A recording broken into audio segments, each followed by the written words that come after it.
ప్రేమించే మనసు మనకు ఉందా అనేది ఒకసారి ఆలోచించాలి. ప్రేమించేటటువంటి మనస్సు మనకి ఉందా అని మనం ఆలోచించాలి. కాబట్టి ఈ ప్రేమ అనేది చాలా గొప్పది ప్రపంచంలో. ఈరోజు ప్రియులారా, మనము దేవుని ప్రేమ అనేది, ఎందుకంటే దేవుడు ప్రేమ అయి ఉన్నాడు. ఒకసారి మనం యోహాను పత్రికలో చూస్తే ప్రేమ గురించి, మనం యోహాను మొదటి పత్రికలో చూస్తే దేవుని ప్రేమ, దేవుడు ప్రేమించే మనసు, మనకి ప్రేమించే మనసు ఉందా లేక దేవుని మనసు మనకుందా అనే ఆలోచనలోకి వెళ్ళడానికి ఇష్టపడుతున్నాను. కాబట్టి ప్రియులారా, ప్రేమించే మనసు చూడండి, తండ్రి అయిన దేవుడు ప్రేమించే మనసు అంటే దేవుడు లోకాన్ని ఎంతో ప్రేమించడని యోహాను సువార్త 3వ అధ్యాయం 16వ వచనంలో మనం చూస్తూ ఉంటాం.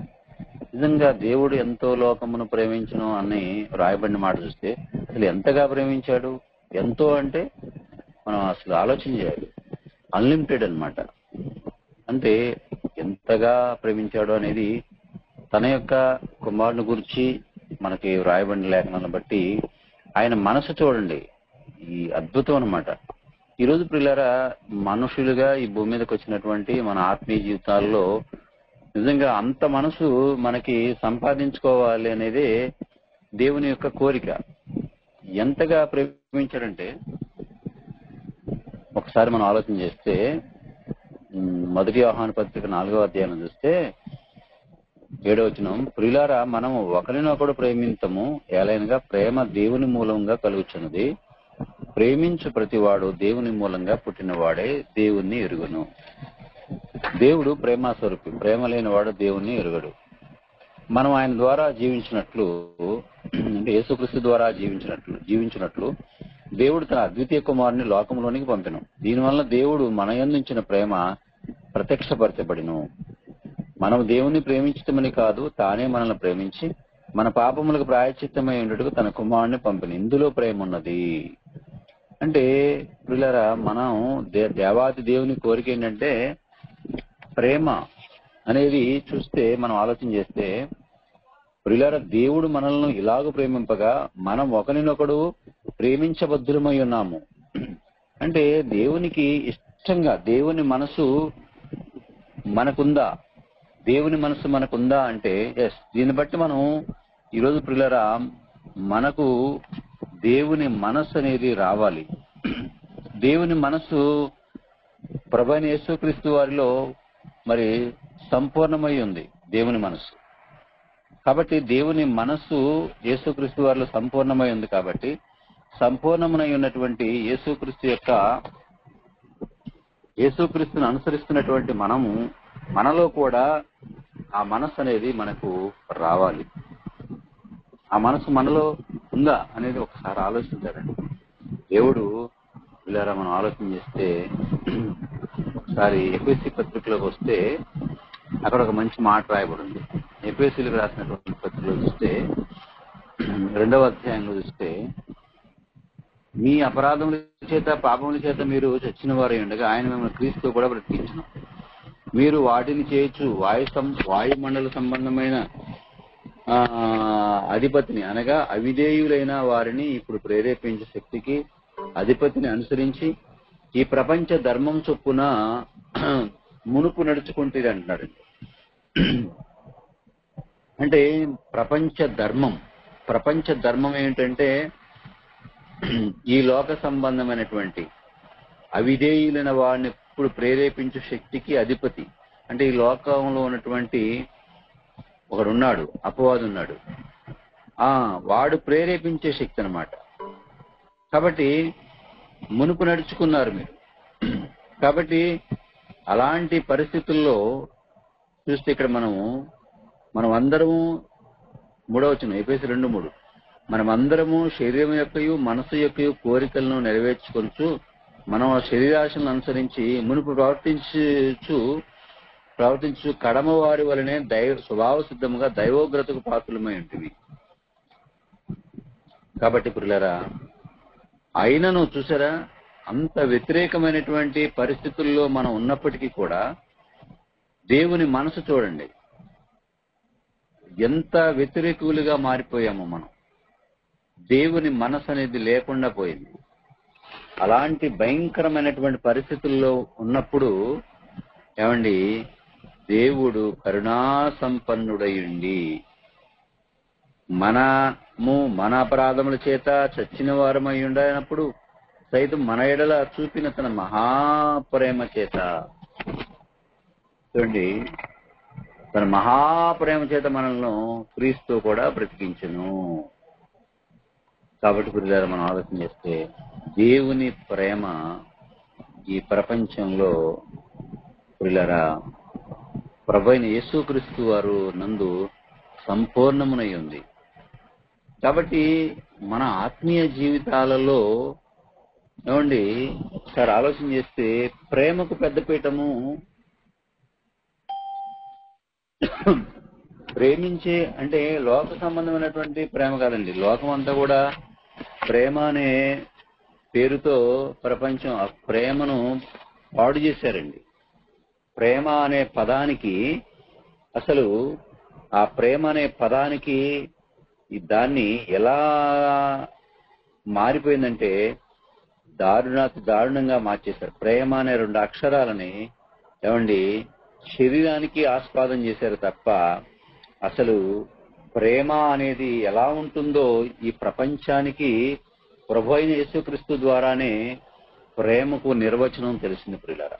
ప్రేమ అంటే ప్రియులారా ఎదుటి వ్యక్తిని మనం కాపాడటం కోసం ప్రయత్నించేది, ఎదుటి వ్యక్తిని రక్షించేది ప్రేమ, ఎదుటి వారి యొక్క ఇబ్బందుల్లో పరామర్శించడం ప్రేమ.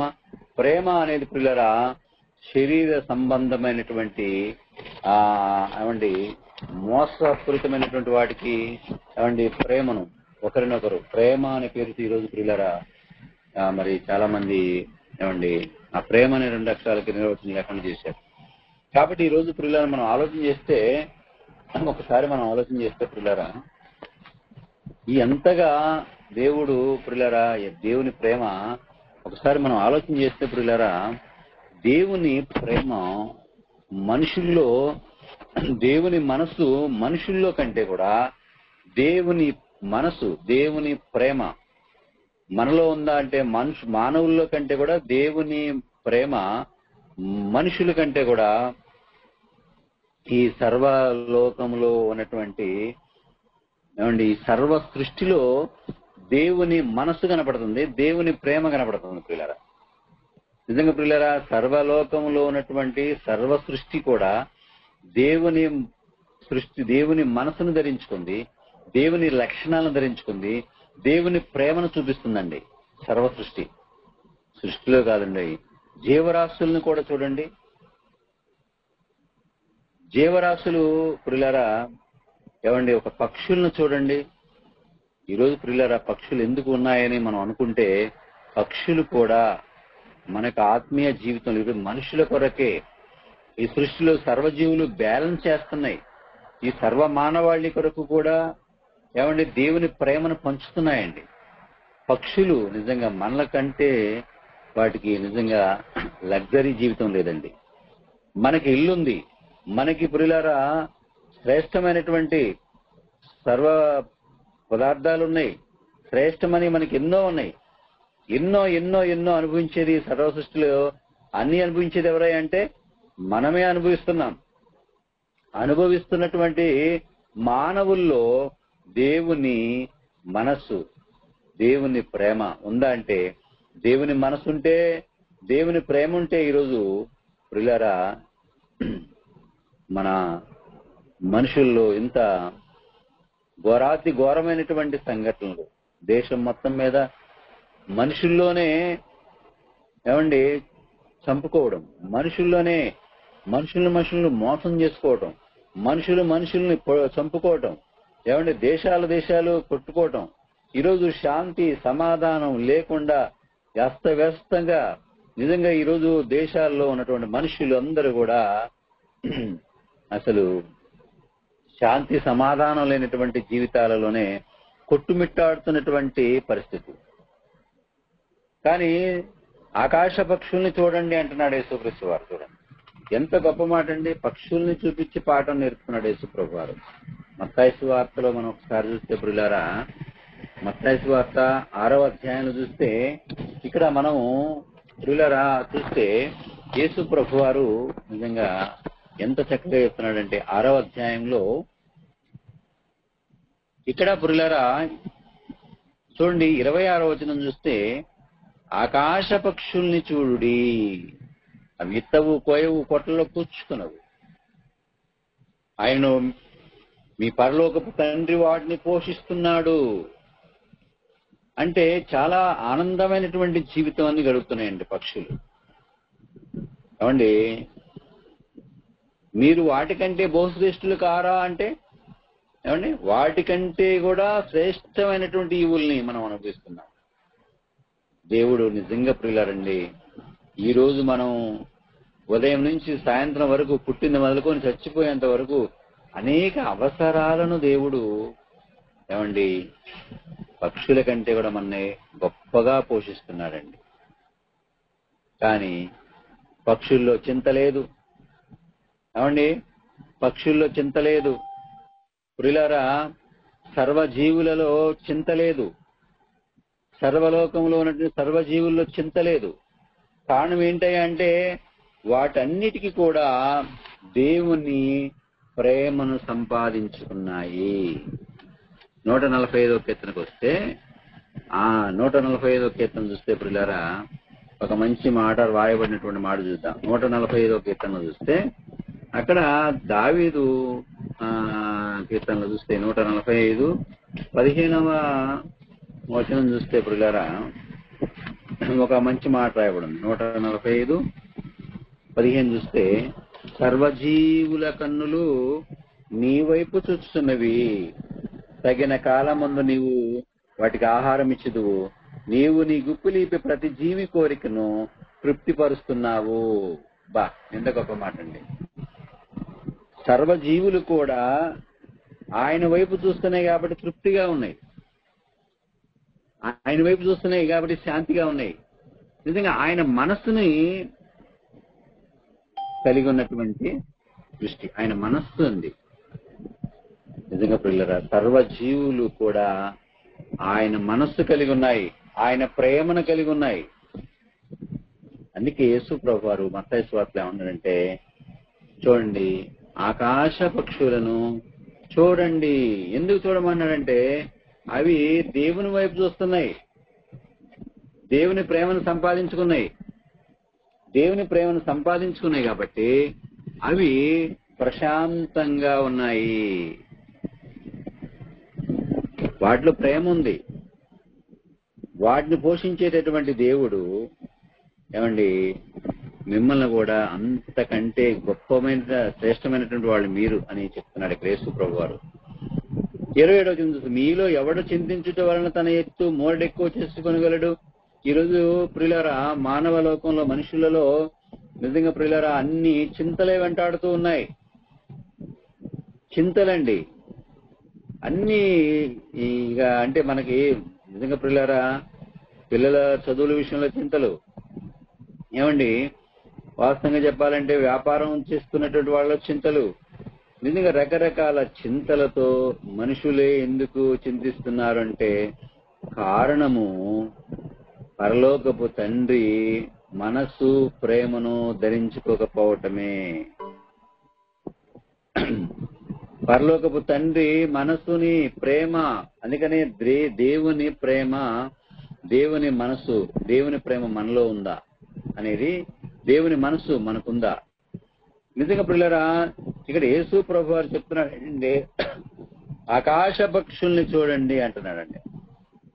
అవి చింతించట్లేదే. కాబట్టి ఇక్కడ మనుషుల్లోనే చింతలు. ఇవన్నిటికీ కారణం ఏంటయ్యా అంటే దేవుని మనస్సును, దేవుని ప్రేమను కలిగినటువంటివి. ఈ సర్వ సృష్టి దేవుని ప్రేమను, సర్వజీవరాశులు దేవుని ప్రేమ కలిగి ఉన్నాయి. అందుకే ప్రియులారా ఆలోచన చేస్తే యేసు ప్రభు వారు మానసికమైనటువంటి పరిస్థితుల నుంచి కూడా బలపరుస్తున్నాడు. అనేక మంది ఆయన వెంబడిస్తున్నారు, శిష్యులు వెంబడిస్తున్నారు. వెంబడించేటటువంటి వారిలోనే చింతలు. అందుకనే ఆ చింత తీసివేయాలి, ఆ చింత తీసేసి దేవుని మనసును ధరింపజేయాలి వీళ్ళలో అని చెప్పేసి యేసు ప్రభు వారు దేవుని ప్రేమను వీళ్ళలో కలిగించాలని మాట్లాడుతున్నటువంటి మాటలు ఇవన్నీ కూడా. అందుకని ఇంకేమంటే అల్ప విశ్వాసులారా, అల్ప విశ్వాసులారా, చూసారా, మీకు మరీ నిశ్చయంగా వస్త్రములను ధరింపజేయను కదా, కాబట్టి ఏమి తిందుమో ఏమి ధరించుకుందుమో అని చింతింపకుడి. బా, ఎంత గొప్ప మాట అండి. ఏమి తిందుమో ఏమి త్రాగుదమో ఏమి ధరించుకుందుమో, అసలు నో డౌట్ అబౌట్ ఇట్. అంటే డౌట్ అనేది వద్దు మీకు. అసలు మీకు ఎలాంటి చింత పక్కన పడేయండి. దేవుని మనసులోకి రావాలి, దేవుని ప్రేమలోకి రావాలి. దేవుని మనసులోకి, దేవుని ప్రేమలోకి వస్తే, దేవుని ప్రేమను సంపాదించుకుంటే ఆకాశ పక్షులకి ఏమి లేకపోయినా ప్రశాంతంగా ఏ విధంగా లైఫ్ ఎంజాయ్ చేస్తున్నాయో చూస్తున్నారు. సర్వజీవులు కూడా ప్రియులారా వాటిలో ప్రేమ ఉంది, ప్రశాంతంగా ఉన్నాయి. నిజంగా ప్రియులారా మనతో పోల్చుకుంటే పక్షులు ఆనందంగా ఉన్నాయి, మన మానవులతో పోల్చుకుంటే జీవరాశులు ఆనందంగా ఉన్నాయి. మానవుల్లోనే అన్ని సమస్యలు. కారణం ఏంటంటే దేవుని మనస్సు, దేవుని ప్రేమను సంపాదించుకోకపోవడం వల్లనే దీనికి కారణము. అందుకనే ఆలోచించొద్దంటున్నాడు. కాబట్టి అన్యజనులు వీటన్నిటి విషయమై విచారింతురు. అంటే అన్యజనులకి విచారాలుండి మనకే విచారాలుంటే, కాబట్టి దేవుని మనసులోకి రావాలి. దేవుని ప్రేమలోకి మనం వచ్చినప్పుడు ఏమండి, అప్పుడు మన ఆలోచనలు ఎలా ఉంటాయంటే, వస్తాయి, ఆలోచనలు వస్తుంటాయి, సహజంగా చింతలు వెంటాడుతుంటాయి. అయినప్పటికీ వాటిని మనం జయించాలి అంటే దేవుని మనసులోకి రావాలి. దేవుని మనసు ఏంటంటే ముఖం మనకి కనపడాలంటే అద్దం ముందుకు వెళ్ళినట్టు బైబిల్ గ్రంథంలోకి వస్తే బైబిల్ గ్రంథాన్ని మనం ముందు పెట్టుకున్నప్పుడు, వాక్యం చదువుతున్నప్పుడు నిజంగా ఈ చింతలు జయించలేనటువంటి వాళ్ళు, ఏమంటే సమస్యలు జయించలేనటువంటి వాళ్ళు ఎవరైనా ఉన్నారు అంటే వాళ్ళు దేవుని మనసులోకి రాకపోవడం, దేవుని ప్రేమను సంపాదించుకోకపోవడం వలనే వారు చింతలను జయించలేకపోతున్నారు, ఏమండి సమస్యలను జయించలేకపోతున్నారు. కానీ దేవుని మనసులోకి వస్తే, దేవుని ప్రేమలోకి వస్తే ఎంత అద్భుతంగా ఉంటుందో మీకు లేఖనాల నుంచి మనం. ఎందుకంటే ప్రియులారా వాళ్ళు మానవులుగా భూమి మీద ఉన్నారు, మనము మనుషులుగా ఉన్నాము. కాబట్టి మనం ఒకసారి ఆయన చూడండి, మన మనస్సు మనం అసలు ఎంతగా మనకి చింత అనేది లేకుండా ఉండగలిగేటటువంటి అంత బహుధైర్యం మనకి ఎప్పుడు వస్తుందంటే ప్రియులారా దేవుని యొక్క మనస్సు, దేవుని యొక్క ప్రేమను సంపాదించుకుంటే. ఇది మనం రాసి పెట్టుకోవాలి ప్రియులారా, రాసి పెట్టుకోవాలి. మన మనసులో ఫీడైపోవాలి, మన హృదయం మీద రాయబడిపోవాలిగా. గుర్తుంచుకోవాలి, ఎలాంటి సమస్య నీ ముందున్నా సరే, ఎలాంటి చింత నీ ముందున్నా సరే, ఎలాంటిదైనా సరే, ఎలాంటి సమస్యకైనా సమాధానం ఉంది. చేతగాని వాడు ప్రియులారా గుర్తుంచుకోండి, స్వామరి. చేతగాని వాళ్ళు ఏంటంటే సమస్యల్లో సమాధానాన్ని ఎత్తుక్కోవడం రాని వాళ్ళు చేతగాని వాళ్ళు. ఎందుకంటే సొలొమోను అంటాడు, శ్రమ దినమున నీవు కుంగిన ఎడల చేతగాని వాడు అవుతూ అన్నాడు. మరి చేత అయిన వాడెవడయ్యా అంటే దేవుడిచ్చిన 66 పుస్తకాలలో ఉన్నటువంటి దేవుని వాక్యాన్ని అద్దం ముందుకెళ్లి ప్రతిరోజు మనం చూసుకుంటూ ఉంటాం. కానీ దేవుని గ్రంథంలో ఉన్నటువంటి మాటలను మనం చదివినప్పుడు మనకి బహుధైర్యం వస్తుంది.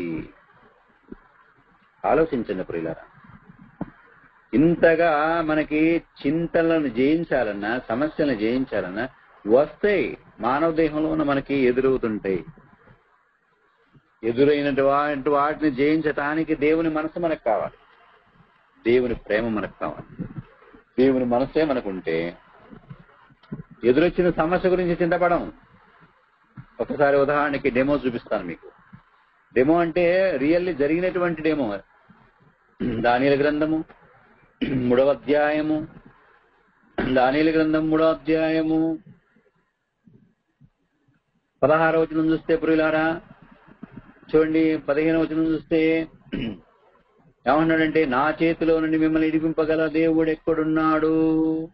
చూసారా, నెబుకద్నెజరు రాజు ఎంతగా నా చేతిలో నుండి విడిపింపగలవాడు ఎవడున్నాడు అంటున్నాడు.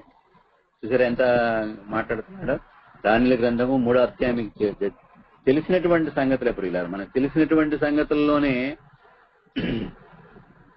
తెలియనటువంటి సంగతులు చాలా ఉంటాయి. తెలిసిన సంగతుల్లోనే తెలియని సంగతులు చాలా ఉంటాయి. ఈ వచనాలు ఎప్పటి నుంచో మనం చదివి ఉంటాం. ఇక్కడ మనం ఆలోచన చేస్తే నెబుకద్నెజరు రాజు ఏమంటున్నాడంటే, నా చేతిలో నుండి మిమ్మల్ని విడిపింపగల దేవుడు ఎక్కడున్నాడు ప్రశ్నేస్తున్నాడు. మనకి సమస్యలు కూడా మనం వెంటాడినప్పుడు, ఏమండి ఏదైనా ఇబ్బందులు ఎదురైనప్పుడు, మనం కూడా చాలా మంది లోకంలో ఉన్న వాళ్ళకి సమస్యలు ఎదురైనప్పుడు సమాధానాన్ని ఎత్తుకోలేక సతమతం అయిపోతూ ఈ లోకాన్ని విడిచిపెట్టి వెళుతుంటారు. కానీ మనకి సమస్యల్లో సమాధానాన్ని వెతుకున్న వాళ్ళే గొప్పవాళ్ళు. ఎవరయ్యా అంటే దేవుని మనసును, దేవుని ప్రేమను సంపాదించుకున్నటువంటి వాళ్లే ధైర్యంగా ఉండగలరు. ఏదైనా సరే ఎదురొచ్చినా సరే దాన్ని ఆనందంగా స్వీకరిస్తారు. ఒక్కసారి మనం ఆలోచన చేస్తాం. చూడండి 17వ వచనం, మేము ఇక్కడ చెప్తున్నాడు, నా చేతిలో నుంచి విడిపింపగల దేవుడు ఎక్కడున్నాడు? షద్రక్ మేషక్ అబేద్నెగోయు రాజుతో ఇలాగ చెప్పిరి, నెబుకద్నెజరు ఇందును గూర్చి నీకు ప్రత్యుత్తరం ఇవ్వాలన్న చింత మాకు లేదు. చూసారా, వండర్ఫుల్ వాడండి. అక్కడ యేసుక్రీస్తు వారిని వెంబడిస్తున్నటువంటి సందర్భంలో కూడా 6వ అధ్యాయము లోకాసువార్త 6వ అధ్యాయం 32వ వచనాల్లో కూడా చూస్తే మనం ఇందాక అందరూ కూడా చింతిస్తున్నారు. చింత, ఏమి తిందుమో, ఏమి త్రాగుదో, ఏం ధరించుకుందో. ప్రపంచాన్ని పట్టినటువంటి సమస్యల్లో ఇదండి. ప్రపంచాన్ని పట్టి పీడించే సమస్య ఏంటంటే ఏమి తిందుమో, ఏమి త్రాగుదమో, ఏమి ధరించుకుందామో. మొత్తం కూడా మోడర్న్ ఈ ప్రపంచంలో ఇంకా డెవలప్మెంట్ ఎక్కువైంది. యేసు ప్రభు చెప్పిన దానికంటే కూడా ఇంకా ఎక్కువైపోయింది. నిజంగా ప్రియులారా, వాళ్ళంతా కూడా వీటి మీదే మనసంతా వీటి మీద ఉంచుతున్నారు. కానీ దేవుని మనసు, దేవుని ప్రేమను సంపాదించుకొని ఆనందంగా సంతోషంగా జీవితాన్ని గడపటానికి నిజంగా చింతలేని వారుగా ఉంటారేమని దేవుడు సమస్తాన్ని సృష్టించాడు. సమస్తాన్ని సృష్టించినటువంటి సృష్టిలో సర్వజీవులు సంతోషంగా ఆనందంగా ఉంటున్నాయి. కానీ తాను సృష్టించినటువంటి మనుషులే దేవుని మనసు లేకపోవటం వల్ల, దేవుని ప్రేమ లేకపోవటం వల్ల చింతలతోనే, కాలమంతా చింతలతోనే గడుపుతున్నారు.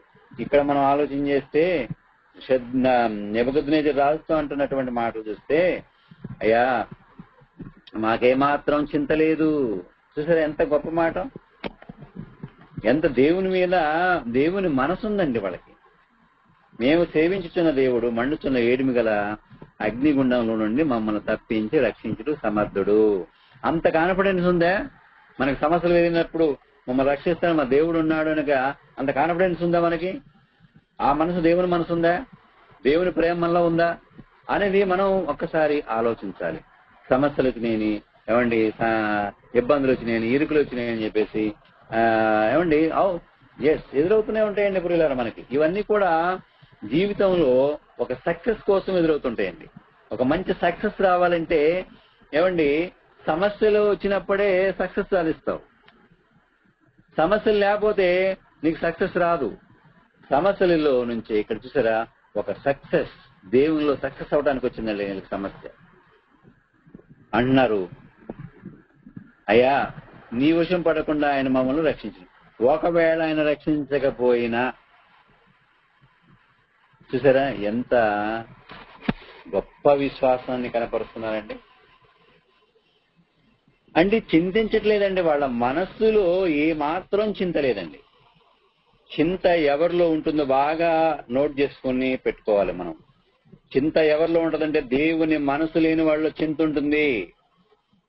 దేవుని మనసు లేనటువంటి వాళ్ళలో ఏమండి చింతలు ఉంటాయండి. దేవుని మనసు, దేవుని ప్రేమ మనలో లేకపోతే మనలో చింతలే ఉంటాయండి. మా ఇంటి చుట్టూ ఒకప్పుడు చింతలు ఉండేవి ప్రియులారా. చాలా మంది వచ్చి ఏమండే మీకు ఇంటి చుట్టూ చింతలు ఉన్నాయి కాబట్టి చింత చెట్లు, చింతలు అంటే చింత చెట్లని చింతలు అంటున్నాను నేను. అనేవాళ్ళు మీ ఇంటి చుట్టూ చింతలు ఉన్నాయి కాబట్టి మీకు అన్ని చింతలేనండి, చింత చెట్లన్నీ నరికేసేయండి అన్నారు. ఈరోజు ప్రియులారా చింత చెట్లు ఉన్నాయని చెప్పేసి మనకి చింతలు కాదు, కానీ ఈ లోకంలో మనం జీవిస్తున్నాం కాబట్టి, నడుస్తున్నాం కాబట్టి, ఈ జీవితంలో బ్రతుకుతున్నాం కాబట్టి చింతలు అనేవి ఆనాడు ఏదైనా మన నుంచి స్టార్ట్ అయినాయి. చింతలు ప్రతి మనిషికి చింతలే. ఎన్ని చింతలు ఎదురైనా, ఎన్ని సమస్యలు ఎదురైనా, ఎన్ని ఇబ్బందులు ఎదురైనా, ఎన్ని ఎదురవుతున్నా సరే మనం ఒకటి నేర్చుకోవాల్సింది ఏంటంటే, ఇక్కడ వీళ్ళు చెప్తున్నారు అగ్నిగుండం అనేది వచ్చింది వాళ్ళకి ఎదురుగా, అగ్నిగుండంలో పడవేసిన బెదిరిస్తున్నారు, అయినా డోంట్ వరీ, వాడు బాధపడలేదు ప్రియులారా, ధైర్యంగా ఉన్నారండి. ఎందుకు అంత ధైర్యంగా ఉన్నారు చెప్పండి? వాళ్ళ మనసులో దేవుని మనస్సుతో పొందుకున్నారు, దేవుని ప్రేమను పొందుకున్నారు. అదనమాట అండి. ఇక్కడ మనం ఒకసారి ఆలోచన చేస్తే ఇంకొక గొప్ప భక్తుడు ఇచ్చినటువంటి సాక్ష్యాన్ని కూడా చూస్తానండి. ఎందుకంటే ఏర్పరచబడినటువంటి వాళ్ళలోని యేసు ప్రభు మత్తయి సువార్త 6వ అధ్యాయంలో చెప్పినట్టుగా ఏమండి చింతించమాకండి అని చెప్తుండ్రు. ఈ రోజు ప్రియులారా క్రైస్తవ సమాజంలో మనల్ని కూడా ఒకవేళ చింతలు ఒకవేళ ఎంటాడుతుంటే ఆ చింత గురించి నిజంగా వాటిని మీరు ఏమాత్రం మనసులో పెట్టుకోవద్దు, ధైర్యంగా ఉండాలి. ఎస్, మా దేవుడు సమర్థుడు. అందుకని ఒకసారి సమూయేలు గ్రంథానికి వస్తే ఒక మంచి పాయింట్ చూపిస్తాను మీకు. మొదటి సమూయేలు గ్రంథము 10వ అధ్యాయం చూస్తే ప్రియులారా, ఇక్కడ మనం ఏమండి దేవాది దేవుడు సౌలుని అభిషేకించాడు, సమూయేలు చేత సౌలుని అభిషేకించాడు. అభిషేకించిన తర్వాత ప్రియులారా మనం ఒకసారి ఆలోచన చేస్తే ఏమండి చూస్తే ఒకసారి చూద్దాం ప్రియులారా. సమూయేలు గ్రంథంలో చూస్తే మనము ఇక్కడ ఏంటంటే గొలియాతు ప్రియులారా, గొలియాతు ఇశ్రాయేలీల మీదకి వస్తున్న సందర్భం మీకు అందరికీ తెలుసు సందర్భాలన్నీ. కాబట్టి ఈ సందర్భంలో మీరు బాగా ఇది చదివే ఉంటారు ఎన్నోసార్లు. నిజంగా ఈ రోజు ప్రియులారా మనం ఆలోచన చేస్తే ఏమండి సౌలుని దేవుడు అభిషేకించిన తర్వాత, సౌలు అంతకు ముందు ప్రియులారా మనం ఆలోచన చేస్తే యుద్ధవీరుడే, సౌలు కూడా యుద్ధం చేసినటువంటి వ్యక్తే. కానీ గొలియాతు విషయంలోకి వచ్చేసరికి చూడండి, ఇక్కడ ప్రియులారా ఆలోచన చేస్తే మనకి 16వ అధ్యాయం చూస్తే 23వ వచనం చూస్తే ఏమండి అతడు ఒక్కసారి చూస్తే ప్రియులారా 24వ వచనం, ఇశ్రాయేలీయులందరూ బాగా ఇది నోట్ చేసుకోవాలి మీరు నిజంగా ప్రియులారా. ఎందుకంటే మనకి ఎదురవుతూనే ఉంటాయండి సమస్యలు, ఇబ్బందులు, ఇరుకులన్నీ. కానీ మనం దేని గురించి చింతించేటటువంటి వారిగా ఉండకుండా మన వంతు మనం పోరాటం చేస్తూనే ఉండాలి. దేవుని మనసును సంపాదించుకున్నప్పుడు, దేవుని ప్రేమను మనం సంపాదించుకున్నప్పుడు ఏది ఎదురొచ్చినా సరే, అగ్నిగుండం ఎదురొచ్చినా కూడా మాకు చింత లేదు అన్నారంటే వాళ్ళు దేవుని మనసు కలిగి ఉన్నారు, దేవుని ప్రేమ కలిగి ఉన్నారు. ఇక్కడ మనం ఆలోచన చేస్తే ఇశ్రాయేలీలందరూ ఆ మనిషిని చూసి మిక్కిలి భయపడి వాని ఎదుటి నుండి పారిపోగా, ఇశ్రాయేలీల్లో ఒకడు వచ్చుతున్న ఆ మనిషిని చూసిరే నిజంగా ఇశ్రాయేలీలను తిరస్కరించుటకే వాడు బయలుదేరుతున్నాడు అని నిజంగా ప్రియులారా అందరూ భయపడిపోయారు, సౌలుతో సహా భయపడిపోయారు. ఏమండి అసలు ఏమాత్రం అన్నా జ్ఞానం ఉందా ఒకసారి ఆలోచన చేయండి. ఏమండి ఒక రాహవ అనే వేషకున్న ధైర్యం కూడా లేదండి. అభిషేకం పొందినటువంటి సౌల్లో ఏమండి అభిషేకం పొందినటువంటి సౌల్లో ఏ మాత్రం ఒక రాహబ్ వేషకున్న ధైర్యం లేదు ప్రేమైన వాళ్ళ. ఎందుకంటే రాహబ్ అనే వేష అంటుంది, మీ దేవుడు ఆకాశానికి భూమినికి సృష్టికర్త, ఆయన దేవుడు, మీ ఎదుట ఎంత మాత్రం ఎవరికి ధైర్యం ఉండదు, మీ ఎదుట ఎర్ర సముద్రాన్ని ఎలా పాయలు చేశాడో మేము ఆ పాయలు చేసిన సంగతి విని మా గుండెలు కరిగిపోయినాయి అని ఎంత ధైర్యంగా సాక్ష్యం ఇచ్చిందో చూడండి. ఏమండి గొలియాతు కంటే ఎర్ర సముద్రం గొప్పదే, గొలియాతు గొప్పవాడంటే ఎర్ర సముద్రం గొప్పదండి, ఎంతమందినైనా ముంచుద్ది. కానీ ప్రియులారా సౌల్లో ఏమాత్రం దేవుని మనసు లేదు, దేవుని ప్రేమ లేదు, దేవుని మాటలు లేవు, ఏం లేవు. ఆ గొలియాతు ఒక్కడే మనసులో ఉండవు. ఆ ఎత్తు, ఆ ఆకారాన్ని చూసి నిజంగా వాడు యుద్ధ సామాన్లు చూసి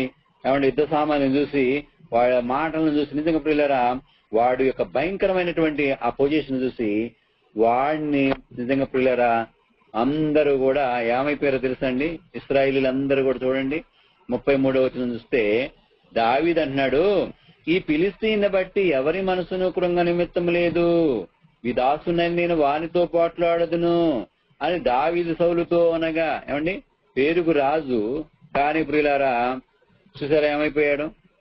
ఈ రోజు ప్రియులారా మనం ఆలోచన చేస్తే మన మనస్సు అంటే ఇశ్రాయేలీయుల మనసందరూ, సౌలు మనసందరూ కూడా కృంగిపోయిందంట.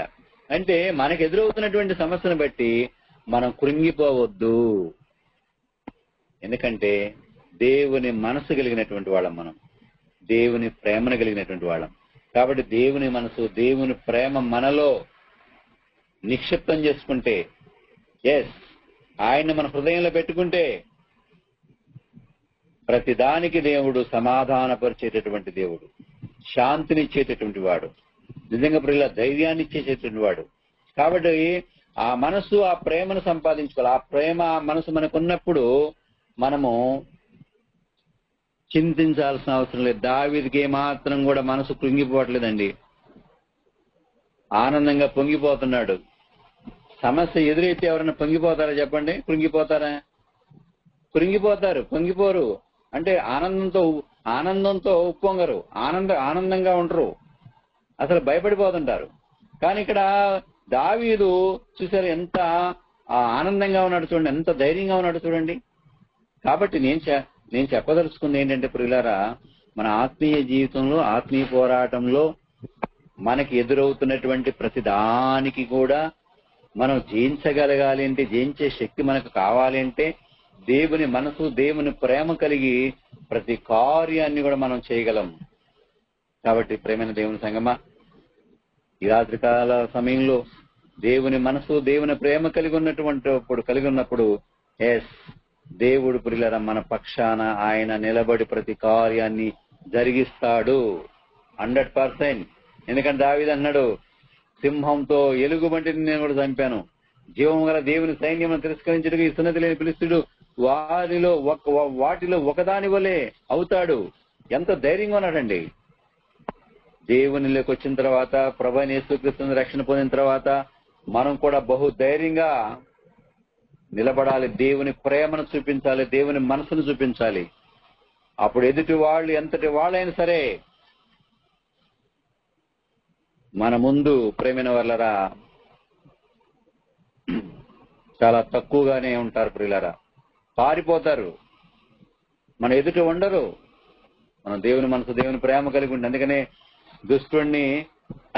అందుకనే మనము నిలబడినప్పుడు దుష్టుడు ప్రియులారా వాడు పారిపోతాడు, వాడే. కాబట్టి ఈరోజు మన ఆత్మీయ జీవితంలో దేవుని ప్రేమ, దేవుని మనసు కలిగి ఉండి ఎలాంటి వాటి గురించి కూడా మనసు కృంగిపోనవసరం లేదు, చింతించవసరం లేదు.